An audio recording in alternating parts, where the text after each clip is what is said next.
नमस्कार दोस्तों, आज मैं एक बहुत ही सुंदर सोहर का उठान गीत लेकर आई हूँ। हंसी मजाक का गीत है, तो आप लोग लास्ट तक सुनिए और चैनल का सपोर्ट कीजिए। हंसी मजाक का सोहर का उठान गीत है, सुना रही हूँ। लालन हमार हो पलनावा में झूला झूले, लालन हमार हो पलनावा में झूला झूले। नाही सासू चढ़ुआ चढ़ावे, नाही सासू नेग मांगे, नाही सासू चढ़ुआ चढ़ावे, नाही सासू नेग मांगे। सासू हमार हो ललनावा के नाना मांगे, सासू हमार हो ललनावा के नाना मांगे।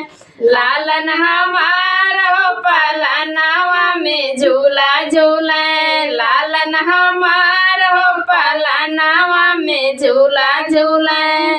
नाही ननदी पीपली पीसे, नाही जेठनी नेग मांगे, नाही जेठनी पीपली पीसे, नाही जेठनी नेग मांगे।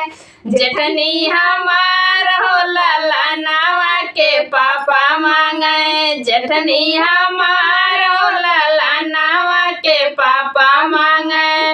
लालन हमार हो पलनावा में झूला झूले, लालन हमार हो पलनावा में झूला झूले।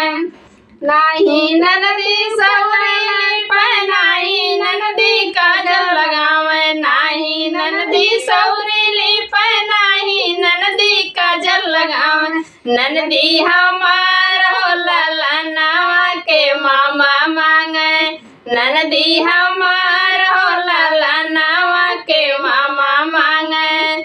लालन हमार हो पलनावा में झूला झूले, लालन हमार हो पलनावा में झूला झूले। नाही देवर बंसी बजावे, नाही देवर नेग मांगे, नाही देवर बंसी बजावे, नाही देवर नेग मांगे।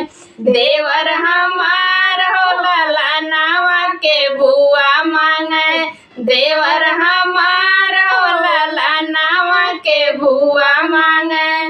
लालन हमार हो पलनावा में झूला झूले, लालन हमार हो पलनावा में झूला झूले।